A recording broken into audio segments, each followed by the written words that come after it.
బొజ్జ గణపయ్యకు ఇష్టమైన రవ్వ ఉండ్రాళ్ళ తయారీ విధానం చూద్దాం. ఈరోజు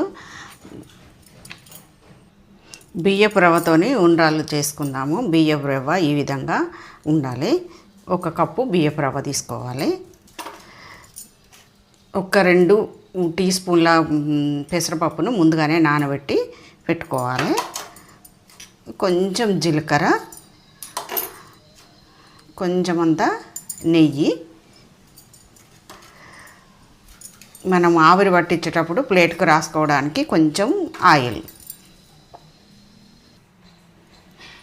స్టవ్ వెలిగించి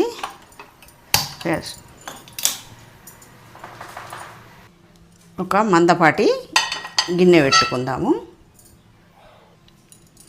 1 కప్పు రవ్వ తీసుకున్నాం కదా, 1 కప్పు రవ్వకు 2 కప్పుల వాటరు వేడి చేసుకుందాం. 2 కప్పు కూడా పోసేసుకుందాం. పెసరపప్పు వేసుకొని నీళ్ళు మరిగేంత వరకు మరిగించుకోవాలి. పప్పు ఉడకనవసరం లేదు, నీళ్ళు మరిగితే సరిపోతుంది.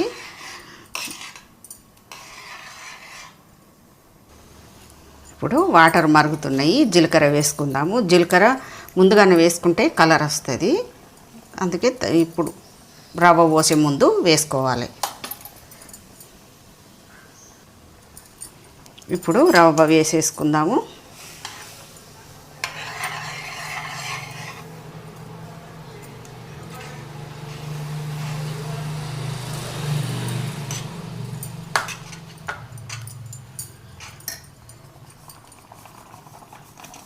ఉండలు కట్టుకుంటా కొంచెం కొంచెం వేసుకుంటా కలుపుకోవాలి.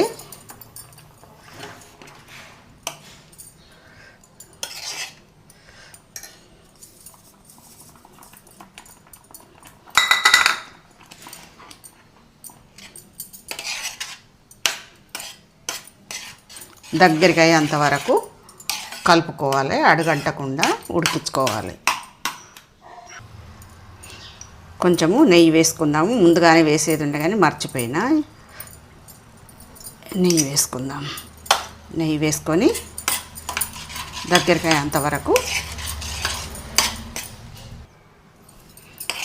అంతా కలుపుకొని ఈ విధంగా కలుపుకొని మూత పెట్టేసి 5-6 నిమిషాలు ఉడికించుకుందాం. మూత పెట్టేసుకుందాం. మూత తీసి చూద్దాం.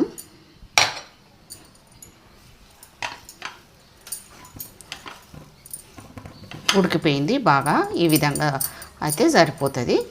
వీటిని ఉండ్రాల్లాగా చేసుకుందాం. కిందికి దింపి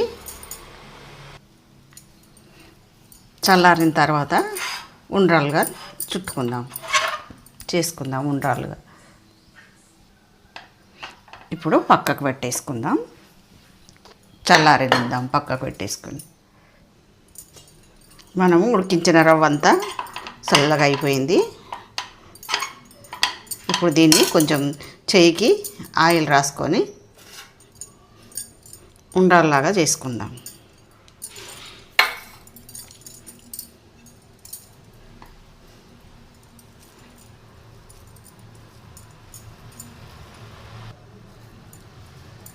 ఈ విధంగా రౌండ్గా చేసుకోవాలి.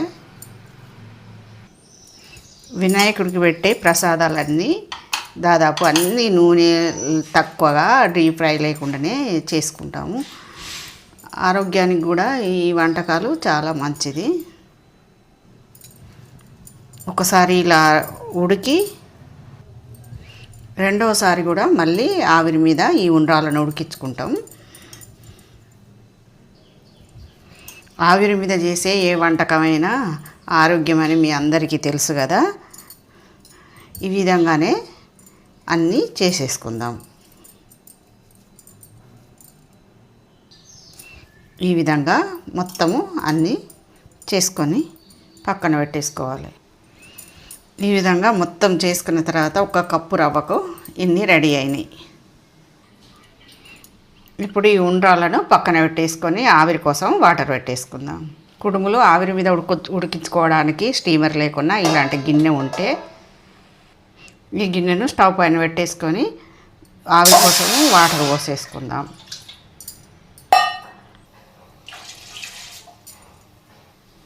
దీనిపైన ఒక జల్లి గిన్నె పెట్టుకుందాము. దీనికి కొంచెం ఆయిల్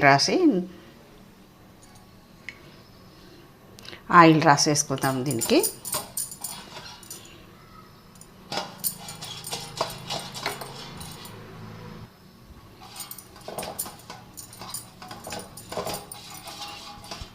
ఈ విధంగా అంతా రాసేసుకోవాలి. ఇడ్లీ పాత్ర ఉన్న ఇడ్లీ పాత్రలో పెట్టుకోవచ్చు, స్టీమర్ ఉన్న స్టీమర్లో పెట్టుకోవచ్చు. నా దగ్గర అది లేదు.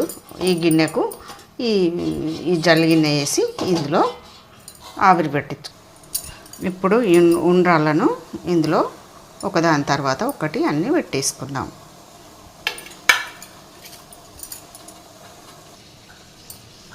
ఈ విధంగా అన్నీ పెట్టేసుకోవాలి. మూత పెట్టుకొని ఒక్క 10 నిమిషాలు ఉడికించుకుంటే ఉండ్రాళ్ళు రెడీ అయిపోతాయి. ఉండ్రాళ్ళు ఎంతవరకు ఉడికినాయో మూత తీసి చూద్దాం. చక్కగా అంతా ఆవిరి పట్టేసింది.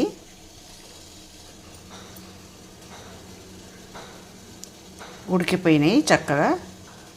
ఇప్పుడు మూత పెట్టేసి స్టవ్ కట్టేద్దాము. చల్లారిన తర్వాత ఉండ్రాళ్ళను వేరే ప్లేట్లోకి తీసుకుందాం. ఇప్పుడు పూర్తిగా చల్లారిపోయినాయి. ఈ విధంగా వేరే ప్లేట్లోకి తీసుకుందాం.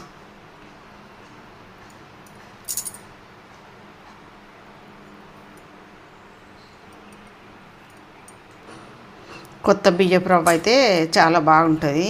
నా దగ్గరనైతే పాత బియ్యం ఉంటేనే రవ్వ తయారు. గణనాథునికి ఎంతో ఇష్టమైన రవ్వ ఉండ్రాళ్ళు రెడీ అయినాయి. చాలా బాగా వచ్చినాయి.